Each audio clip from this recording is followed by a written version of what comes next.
Bienvenue chers amis au cœur de l'émission Homo Micro. Homo Micro, l'émission qui se prend en mots. Au cœur de la culture LGBT, QI+, Brahim Naik Balk, entouré de ses chroniqueurs, inonde de couleurs les ondes depuis 2004. L'aventure continue avec cette nouvelle émission qui commence maintenant. Avec le cercle des chroniqueurs, heureux de vous retrouver. Bonjour à toutes et à tous. LGBT+ TV, c'est avec ce soir Anna Aguirre qui est avec nous. Bonsoir Anna, comment ça va ? Bonjour, ça va. Bonjour à tous et à toutes. Ça fait plaisir de te revoir. Alors, le petit thème de ta chronique, c'est les choix scénaristiques dans les séries. Ça va être encore une fois passionnant avec toi Anna. Alors, et c'est à lire et c'est à voir. Eric Garnier qui est avec nous. Alors, c'était beaucoup à voir il y a 15 jours. Là, c'est beaucoup à lire. 2 romans passionnants. On l'imagine bien. Bonjour à Nicolas Rividi pour le plus de l'actu. Et là, encore une fois, ça va être explosant, passionnant et tout ce qu'on peut imaginer. Explosant. Putain, tu inventes des mots juste pour le plus de l'actu. Effectivement. Bon, bonsoir à toutes, bonsoir à tous. L'élection présidentielle, c'est dans un an, presque jour pour jour, et on fête aussi aujourd'hui le 40e anniversaire de la victoire de François Mitterrand en 1981. C'est donc l'occasion pour le plus de l'actu de revenir sur l'inénarrable union de la gauche. Ça nous rajeunit pas, et ça me rajeunit pas plutôt. Il y avait bien sûr 40 ans, et toi non plus. Et... oui, c'est vrai, très très juste. Il n'y a que Brahim et moi. Ouais. Les plus vieux de l'équipe. Aux manettes, et ce sont les plus jeunes de l'équipe pour la réalisation, Nathan et Amy. Bonjour à tous les deux, comment ça va ? Ça va très bien et toi, Brahim ? Ça va, merci. C'est toujours un plaisir de vous voir en face de nous. Nathan, bonsoir. Bonsoir Brahim, comment ça va ? Ça va, merci. Vraiment, merci d'être là. Homo Micro, l'invité du jour. Et c'est un plaisir d'avoir en ligne Stéphane Sauvé, le fondateur de l'association Les Audacieux et du projet Maison de la diversité pour seniors LGBT. Et là, Stéphane s'adresse plutôt à moi ce soir. Bonsoir Stéphane, merci. Eric aussi, oui, effectivement, on est deux dans ce cas-là. Merci d'avoir accepté notre invitation. Alors, bonsoir, comment ça va Stéphane, d'abord ? Ça va très bien, merci. Bonsoir à toutes et bonsoir à tous. Merci à toi d'avoir vraiment répondu à l'invitation téléphonique. Dis-nous un peu, quel a été vraiment le déclic pour fonder l'association Les Audacieux ? Alors, le déclic, il est relativement simple. C'est un événement perso. Moi, j'ai accompagné plusieurs personnes sur de la fin de vie et puis en maison de retraite. Et puis, un jour, je me suis dit, et toi, qui c'est qui va t'accompagner quand tu seras vieux ? Puisque moi, j'ai pas d'enfant, je suis gay.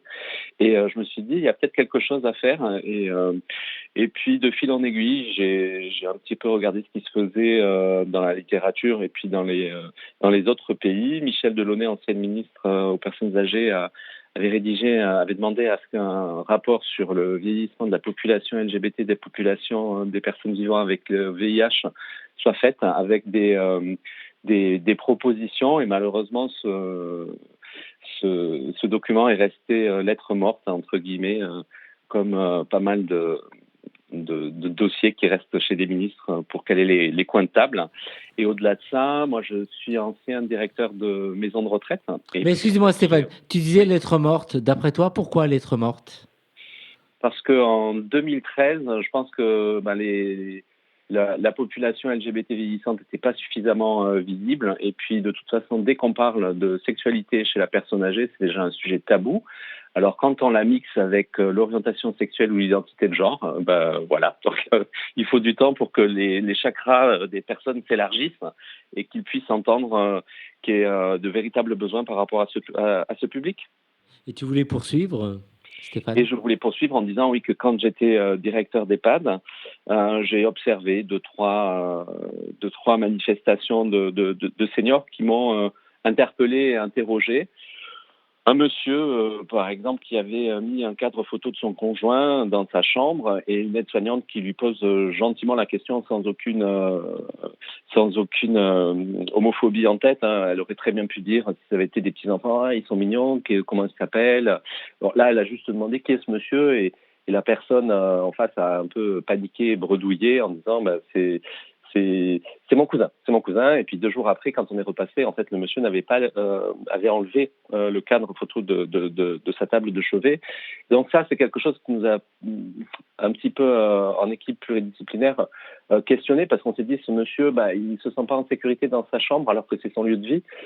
Et donc, les conditions de sécurité pour lui sont pas réunies pour pouvoir exprimer qui il est.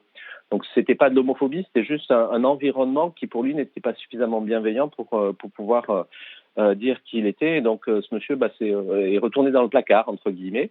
Donc ça, c'était un premier exemple. Et puis après, un autre exemple d'une dame, alors lesbienne, qui assumait clairement son orientation sexuelle et pour lequel le regard que la société pouvait avoir sur elle, elle s'en moquait, si ce n'est que au moment des thés dansants, cette dame restait sur la touche, quoi, parce que elle était considérée comme la paria, ou peut-être que danser avec une lesbienne pourrait être contagieux, et voilà. Donc ça m'a beaucoup interpellé, et du coup je me suis dit soit tu règles le problème en EHPAD dans ton établissement, soit tu essayes de faire quelque chose d'un peu plus militant et engagé.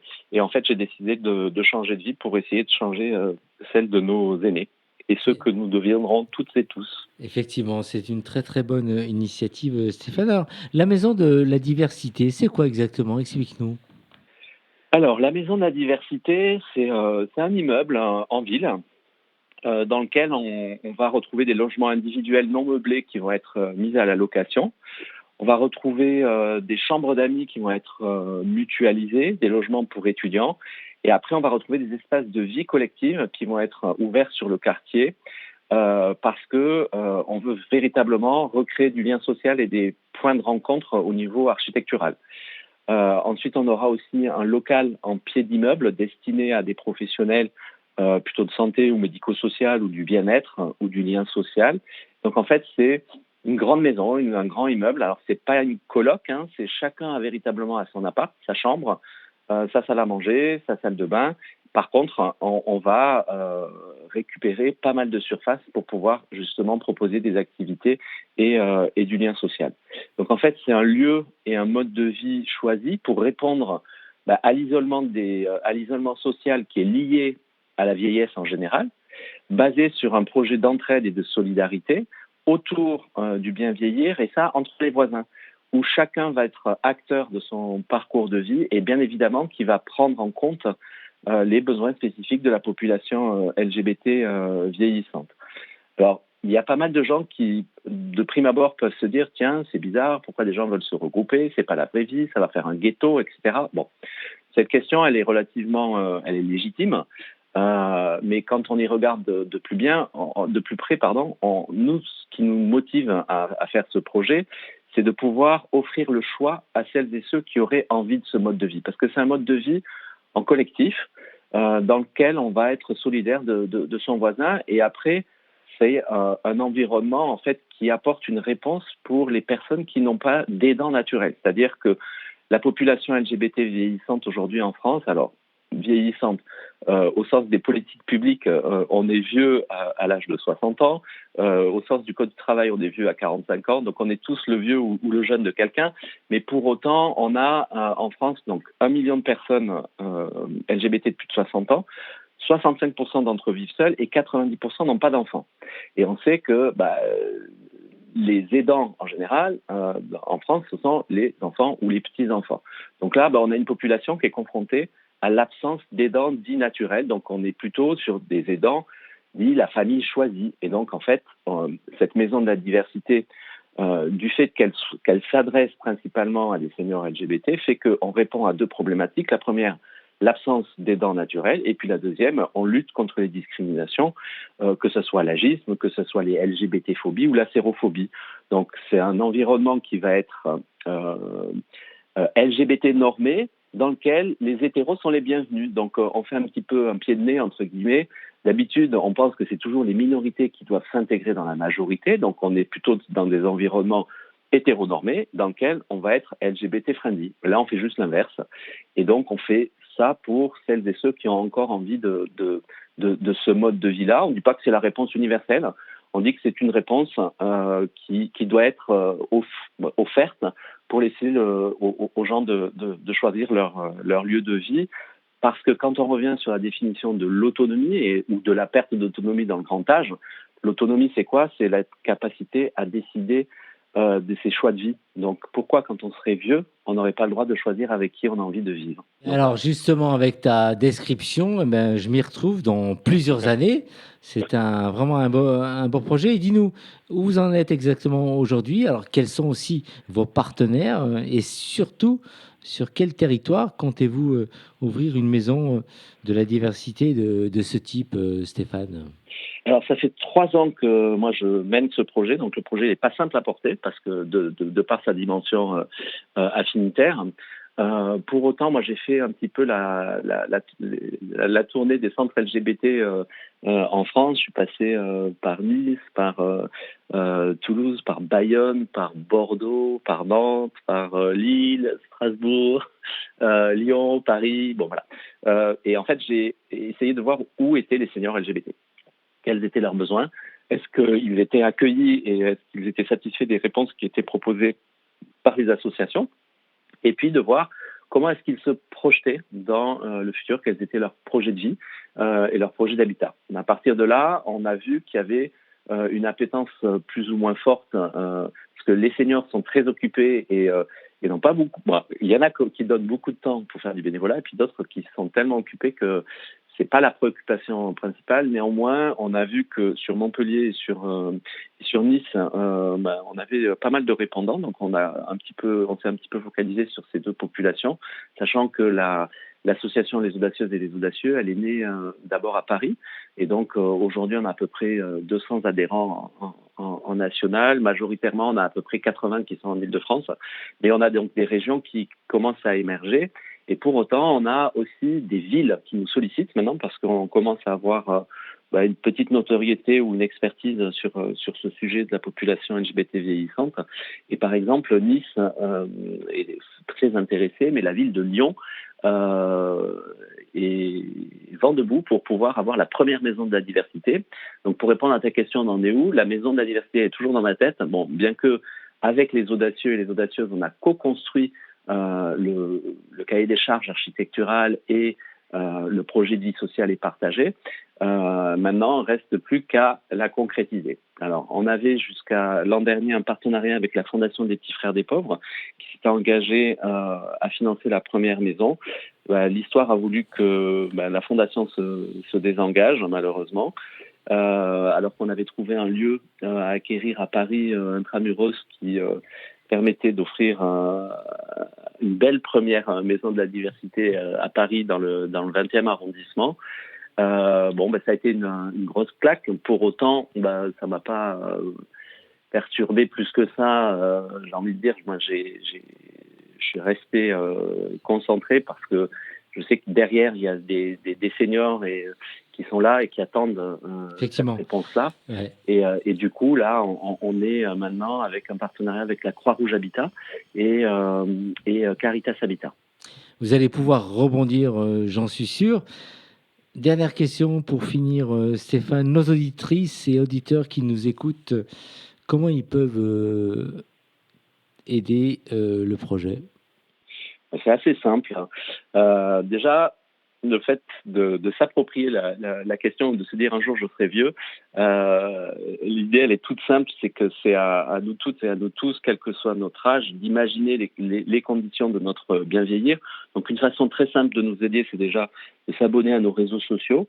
Et puis ensuite, pour aller plus loin, on peut faire une adhésion. Les adhésions, c'est 10 €, mais comme on est reconnu d'intérêt général, c'est 3,30 €, donc ça coûte pas grand-chose. Et ça fait plus dans le compteur pour nous. Et par rapport à nos partenaires, quand on sait qu'on a 200 adhérents ou quand on en a 1000, c'est pas la même histoire qu'on raconte. Donc, et puis partager nos publications sur les réseaux sociaux pour interpeller les gens, parce que la population, elle peut être invisible ou invisibilisée, mais c'est à nous d'aller imaginer notre futur. Effectivement, alors notre futur, moi en ce qui me concerne, je suis sensible à ton projet, tu sais très bien, c'est vrai que je suis plus proche de ce que tu es en train de décrire. Eric, tu voulais intervenir, je voudrais faire un tour de table de nos jeunes justement qui nous entourent. Anna, qu'est-ce que tu penses de ce projet? Je suis sûr que tu as plein de choses à nous dire. Alors, je trouve que c'est un très très beau projet, puisque effectivement, c'est une population auquel on n'accorde pas assez d'importance, je pense. Et c'est un très très très très beau projet. J'espère vraiment que vous pourrez le réaliser et que vous irez très très loin. Bravo pour ce que vous faites, c'est une très belle initiative. Voilà, c'est ce que je voulais dire. Nicolas? Merci, Anna. Oui, un projet intéressant. Et puis de toute façon, c'est toujours bien quand il y a des gens qui se bougent et surtout sur ces thématiques-là. Après, je crois qu'effectivement, au-delà de la population strictement LGBT, la question de la sexualité chez les seniors en général, la question de l'accueil des seniors en général, c'est quelque chose qui est absolument pas réglé. Et on voit d'ailleurs les scandales dans les EHPAD qu'il y a eu récemment, où au-delà des personnes LGBT, on s'aperçoit que nos anciens sont traités n'importe comment, quoi. Et nos deux jeunes, 18 et 22 ans, Amy et Nathan. Vas-y, toi d'abord. Moi, Amy. je trouve oui, que c'est une très bonne idée. C'est un peu dommage de devoir arriver à faire des maisons juste pour les personnes LGBT. Mais si ça leur permet d'être en sécurité, c'est une très bonne idée. Nathan? Personnellement, de mon côté, je trouve aussi que c'est une très très bonne initiative. Après, je comprends aussi la situation des personnes âgées. Je sais, on va dire, comment dire, tout le contexte et aussi tous les supposés et tout ce qu'on a eu sur eux, tout ce qu'on suppose sur eux, par rapport au fait que justement ils étaient dans une société qui était très stricte, qui était très hétérosexuelle, et encore aujourd'hui c'est toujours le cas. Mais je pense notamment qu'aujourd'hui ça évolue. Et ça continue à évoluer, mais c'est vrai que les seniors d'aujourd'hui, et donc ceux qui sont les seniors qui sont enfin, LGBT du coup, ils vont tout simplement se sentir gênés parce qu'ils ont vécu cette sorte de pression durant les années 40-50 où cette société était encore majoritairement hétérosexuelle. Merci pour ce retour, Nathan. Stéphane, alors, une adresse de ton site internet pour qu'on puisse communiquer et aller vers toi?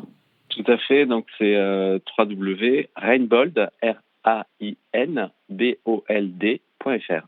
On croise les doigts pour ton projet, Stéphane, et à très vite. Merci pour ton intervention. Merci beaucoup. Bonne soirée à toutes et à tous. Merci, au revoir Stéphane. Vous écoutez Homo Micro, une émission de et avec Brahim Naik Balk. Qu'est-ce que vous nous proposez de bien? Alors, aujourd'hui, on va repartir sur un classique des années 2010. Enfin, un classique. C'est surtout un classique dans la musique électronique. Pourquoi? Parce qu'en fait, ça a lancé, on va dire, le genre du groove bass, qui aujourd'hui est redevenu très populaire, notamment ces dernières années, je pense ces 2 dernières années, parce qu'on voulait retrouver ce feel-good des années 80, mais on voulait apporter cette touche moderne et des années 2010 avec les DJ qui essayaient on va dire, de faire plaisir aux personnes et du coup à toute la foule. Ça nous manque tous ces moments de partage qu'on avait lors des festivals et tout ça, et on espère les retrouver très vite. Mais bon, pour le moment, c'est un peu le moment d'enjoyer, de s'enjailler, on va dire. Et on va vous passer donc un morceau qui s'appelle Feel the Vibe de Axwell.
You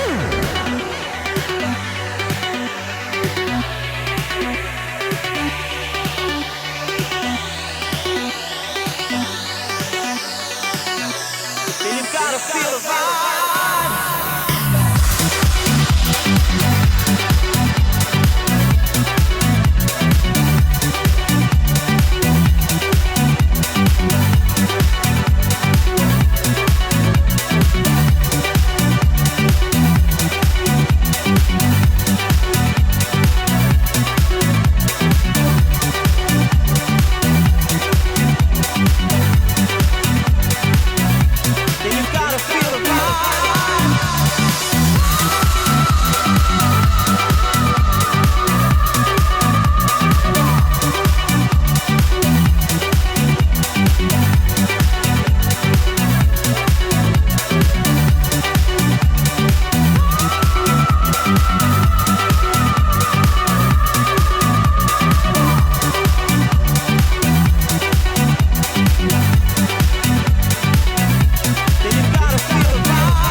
Homo Micro, le cercle des chroniqueurs. Avec Eric Garnier pour C'est à lire. La maison de retraite est proche, là. Hein. Gagné, effectivement.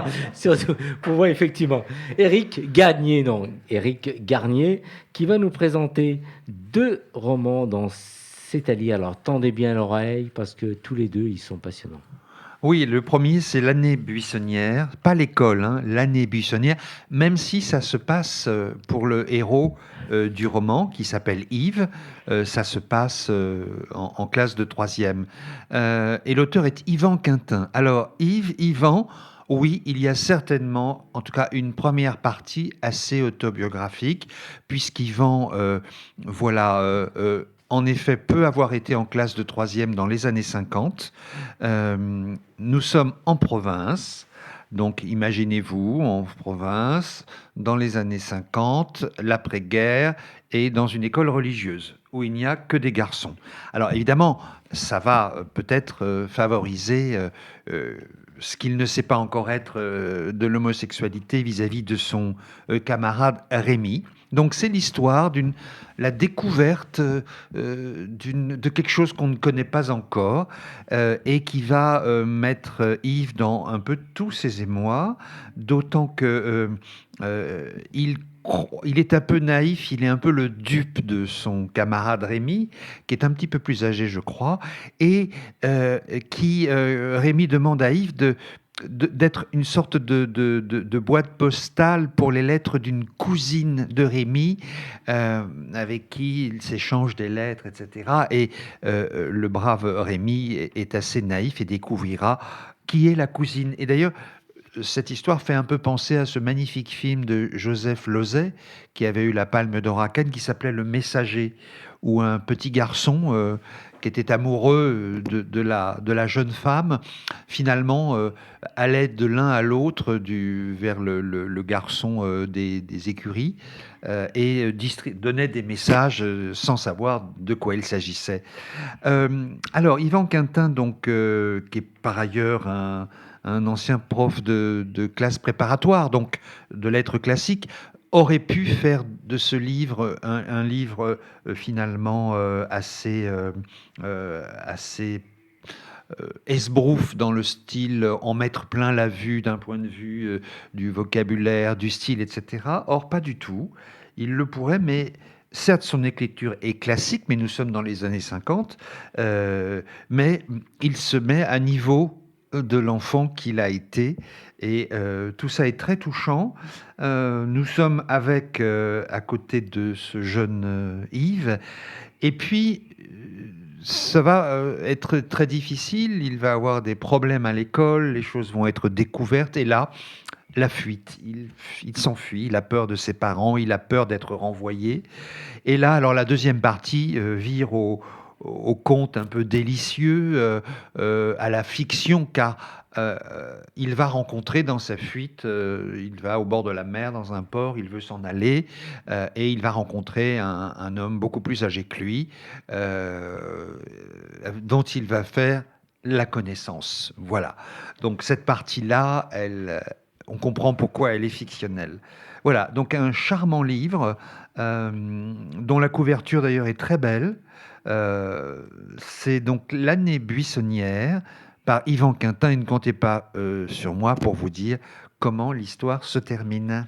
Et on le saura donc en lisant le livre. Le deuxième roman, Eric, Agathe, sa mort, de sel et de fumée chez Gallimard. Voilà, alors d'abord, je pense quand elle a écrit ça, elle devait avoir 23-24 ans, elle en a 26 maintenant, et c'est vraiment une écrivaine précoce, parce que pour arriver à faire un tel roman à cet âge-là, c'est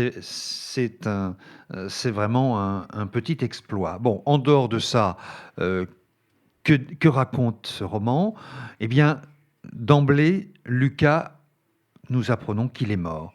Et son amant, Samuel, est le narrateur. Donc nous sommes dans une histoire d'amour entre 2 jeunes hommes. Alors, nous avons tout de suite compris que Lucas, nous ne le reverrons pas. La mort violente de Lucas donc a eu lieu.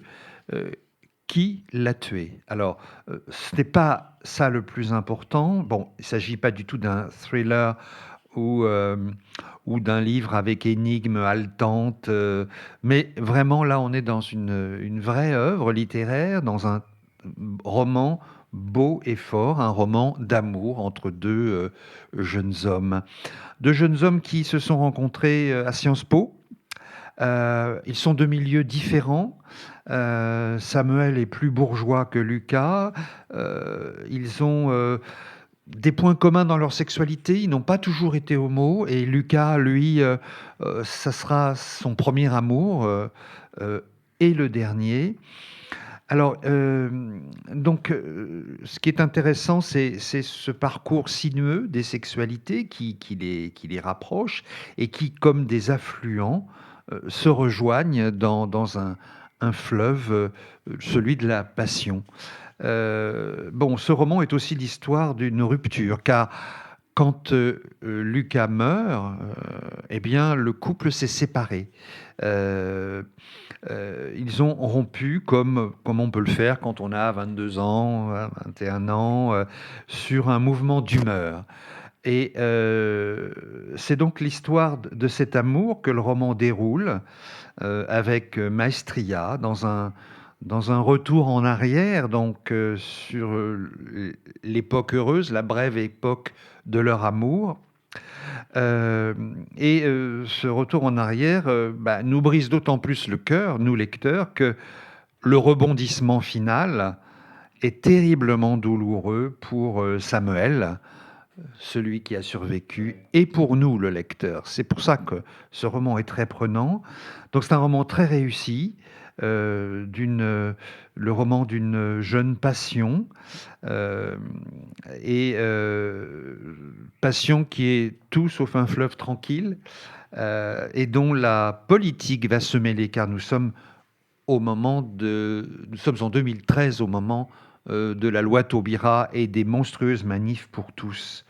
Alors la romancière maintient du début à la fin une tension de lecture remarquable.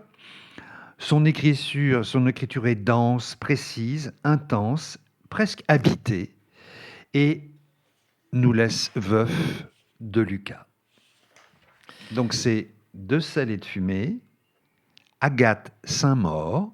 Ça fait un nom un peu d'autrefois. Peut-être c'est un pseudo.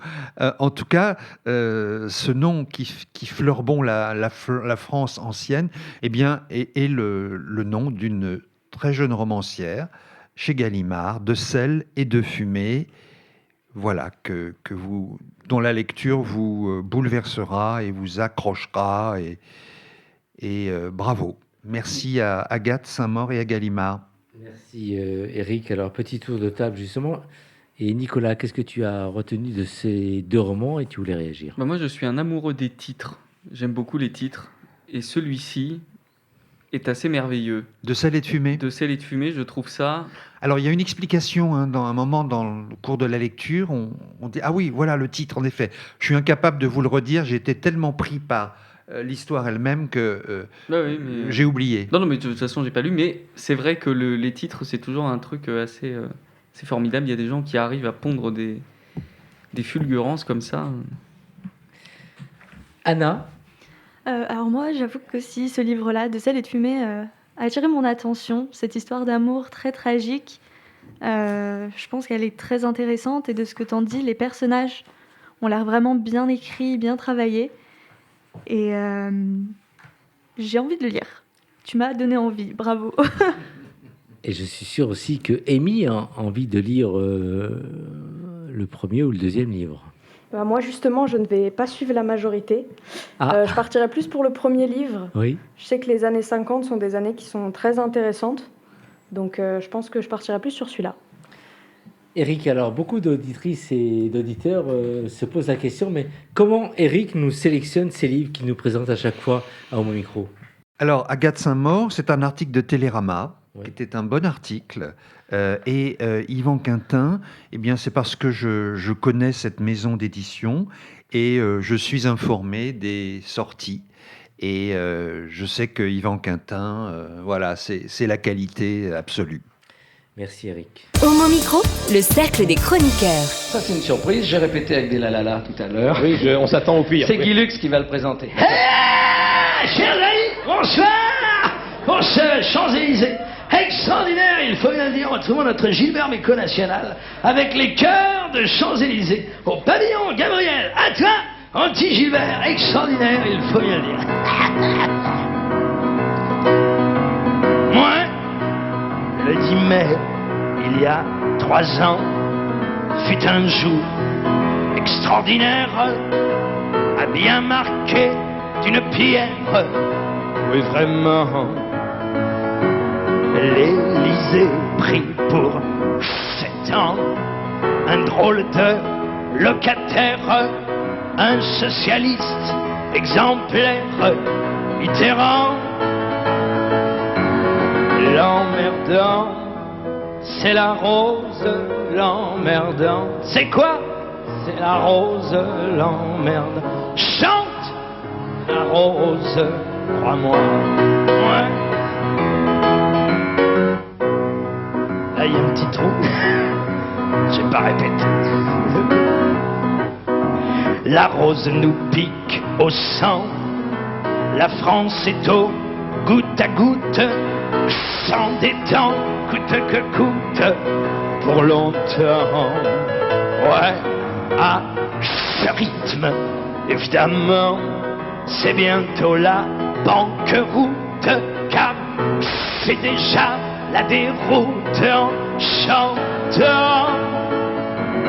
L'emmerdant, c'est la rose, l'emmerdant. C'est quoi? C'est la rose, l'emmerdant. Chante. C'est la rose, crois-moi. Ça détend. Ce soir à Champs-Élysées, c'est la fiesta. L'inflation, elle, c'est pas la joie. Le téléphone et l'essence en font foi. Moi, je dédie au président cette chanson, ce poème en forme de requiem pour s'éteindre. Ouais, l'emmerdant. C'est la rose, l'emmerdant. C'est quoi? C'est la rose, l'emmerdant. Allons-y. C'est la rose. Ça remplace un référendum, ça on continue l'emmerdant. C'est la rose, l'emmerdant. C'est la rose. Eh ben tout le monde est d'accord. C'est la rose, crois-moi. Ouais, encore une fois. L'emmerdant, c'est la rose. Salut, merci, à bientôt. Je reviendrai.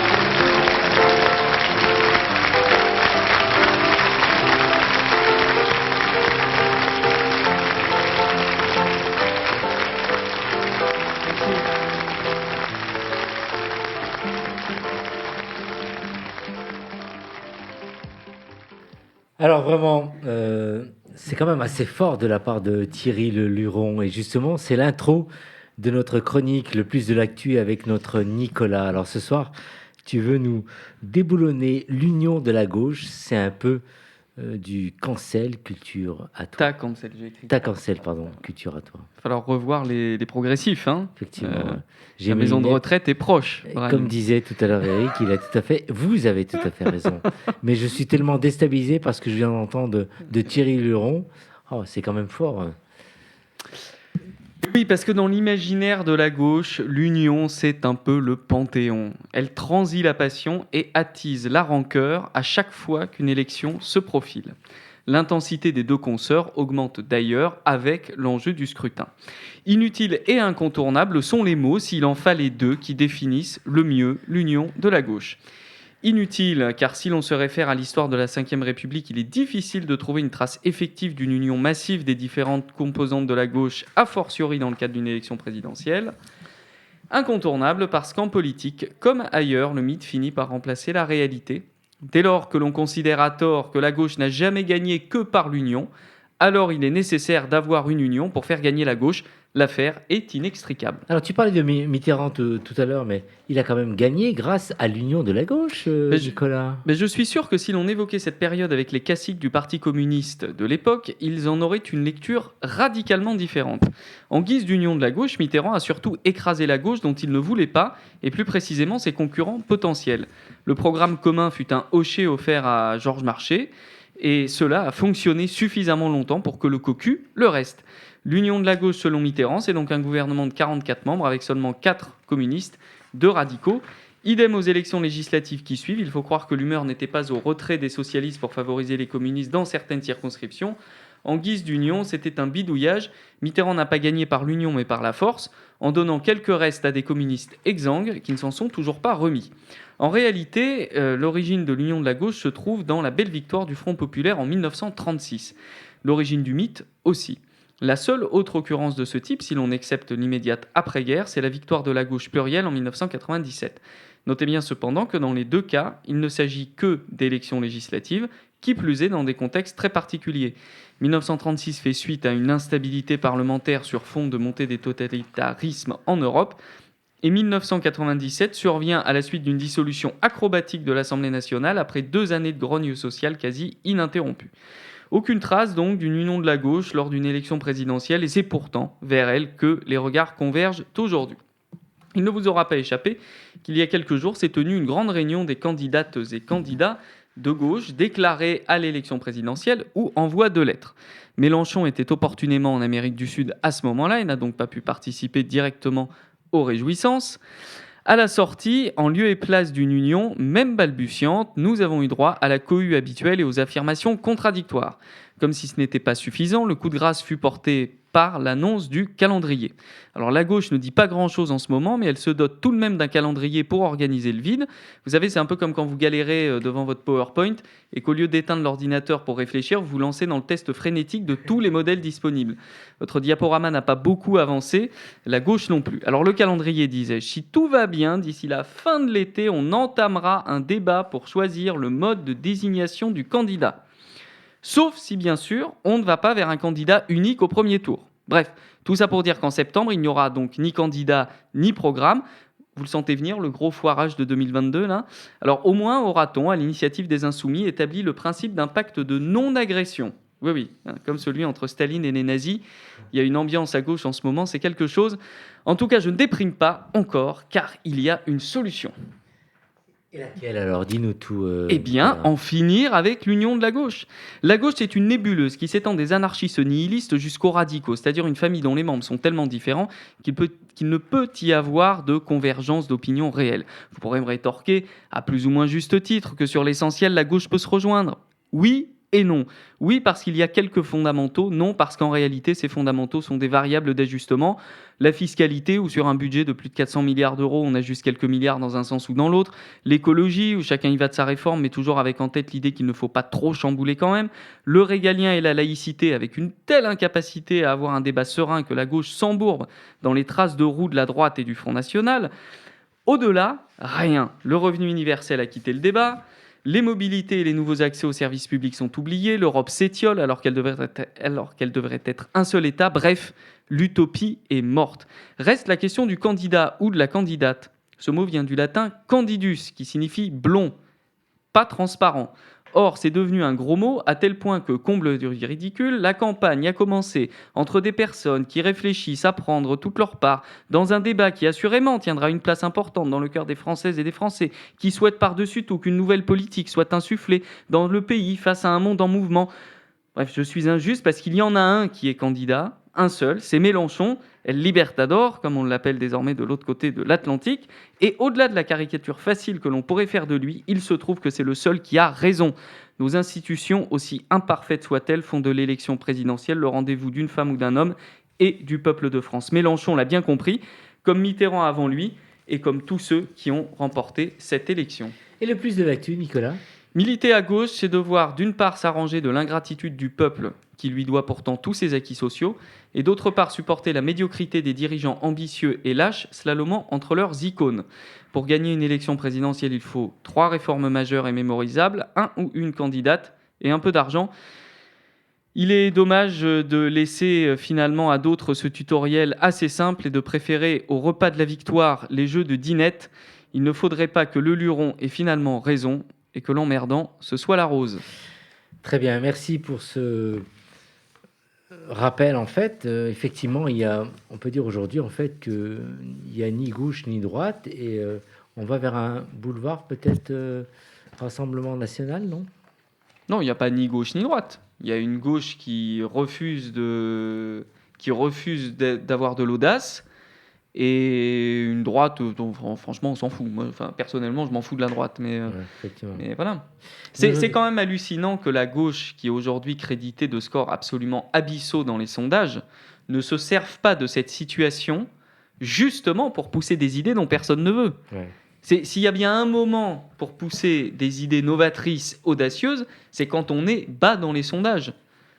Parce que c'est le moment pour les insérer dans le débat politique. Quand on est à 20% dans les sondages, effectivement, on verrouille tout, il faut assurer le truc pour être au second tour. Mais là... Moi, j'ai le sentiment aujourd'hui qu'il n'y a plus de gauche ni de droite, quelque part. Je veux dire, les gens ne savent plus vers quoi voter. On a, par exemple, un parti au pouvoir qui fait tout pour finalement que le Rassemblement national soit face à Macron, pour qu'on espère que Macron remporte les prochaines élections. J'ai le sentiment que les gens ne savent plus trop aller et qu'il n'y a pas de véritable politique. La gauche et la droite ne veut plus rien dire aujourd'hui. Et non, il y a une gauche. La gauche, ça veut dire quelque chose. Ça porte un certain nombre de valeurs. Et on peut se retrouver autour de ces valeurs-là. Simplement, aujourd'hui, elle n'est pas audible. Les gens sont insensibles à ça. C'est ça qui est dramatique, en fait. C'est le fait de penser que quand on est un ouvrier, quand on est un immigré, quand on est un précaire, etc., le salut se trouve du côté de Marine Le Pen ou du Front National. C'est là où ça a vrillé, en fait. C'est là. Et le truc, c'est que la gauche, elle a cette responsabilité aussi de proposer des alternatives. Elle a cette responsabilité de dire à ces gens-là, mais c'est pas là que se trouve votre salut. C'est pas là que se trouve votre survie. Et c'est sûrement pas là que se trouve votre avenir. Merci Nicolas. Homo Micro, l'émission LGBTQI+, qui se prend au mot. Et avant de retrouver Anna, on passe à la musique, Nathan et Amy. Oui, alors du coup, pour cette musique, j'ai décidé de prendre, on va dire, le fameux remix, on va dire, de Henri PFR, qui est un artiste belge, qui est très connu. Il n'est pas forcément engagé politiquement ou comme ça, mais il est quand même assez connu en Belgique pour faire pas mal de bonne musique. Et du coup, en fait, j'ai décidé de prendre le morceau de Billie Eilish qui était sorti pour le film de James Bond, qui était censé sortir au cinéma, mais finalement qui n'a pas eu le temps de sortir. Et bon, au final, le titre de la musique rappelle aussi qu'en ce moment, on n'a pas vraiment le temps de mourir. On a surtout le temps de vivre et on a le temps de profiter à fond de la vie qui nous reste devant nous.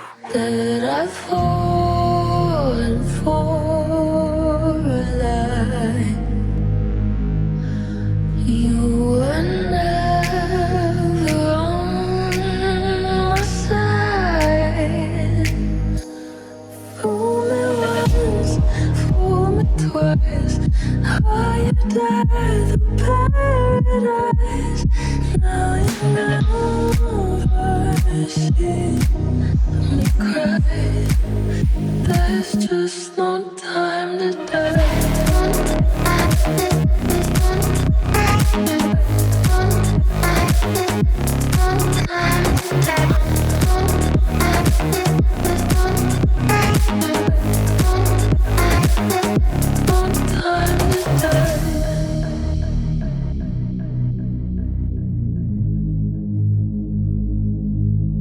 That I've fallen for a lie. You were never on my side. Fool me once, fool me twice. Higher There's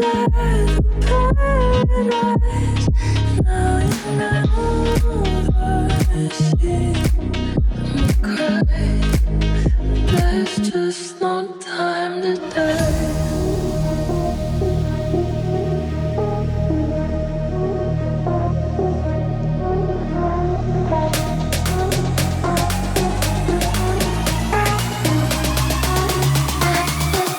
No time to die.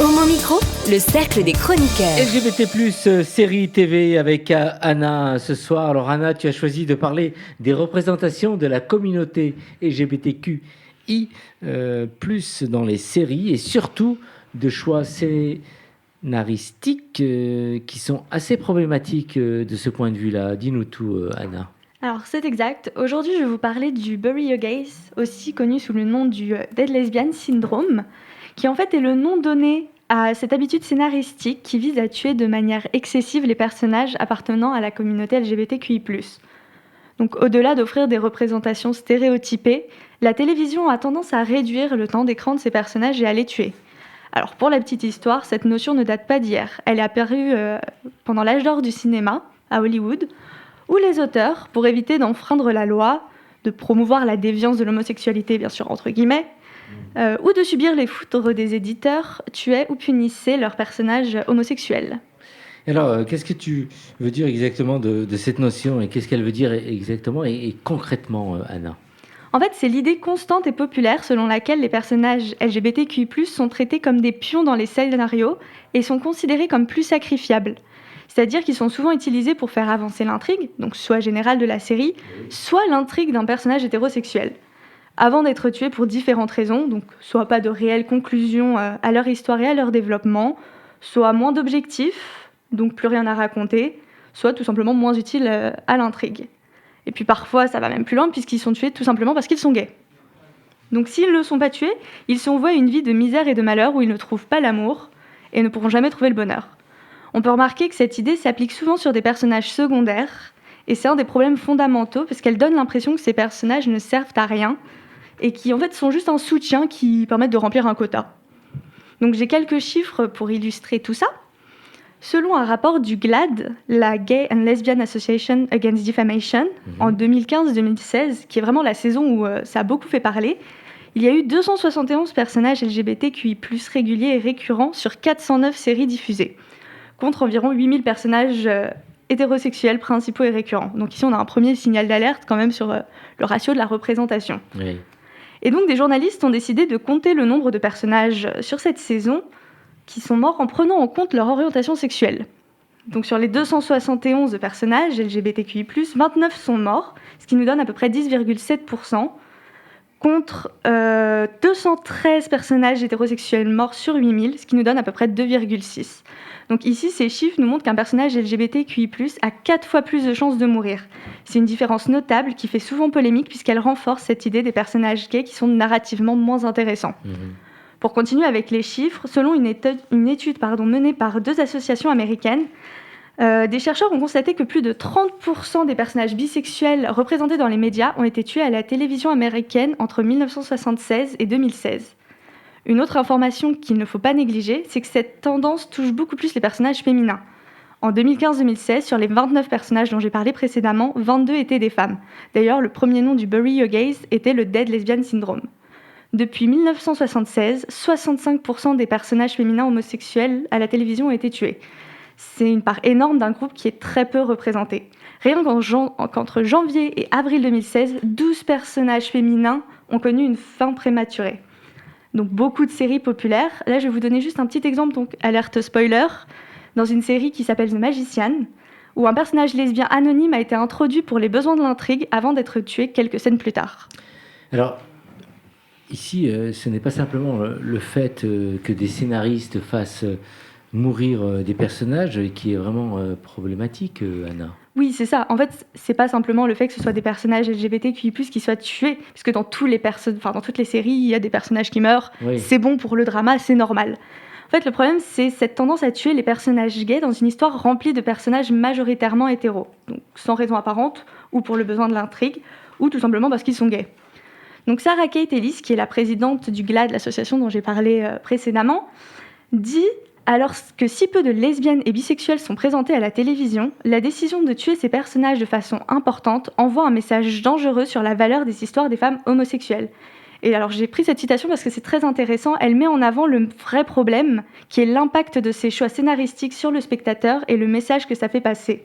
Les spectateurs qui appartiennent à la communauté LGBTQI+, se retrouvent dans ces personnages qui peuvent être un soutien moral. Et le traitement négatif qu'il en est fait par les scénaristes peut avoir un impact très négatif sur ces spectateurs. Néanmoins, on va être un petit peu positif quand même. Depuis 2017, les mentalités évoluent.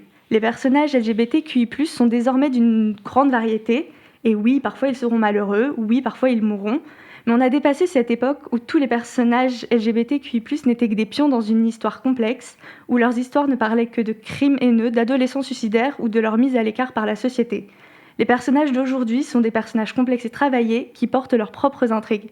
Et plus important encore, ils ont enfin le droit d'être joyeux, de connaître le bonheur des romances, de carrière et d'amitié, comme tous les personnages hétérosexuels depuis des décennies.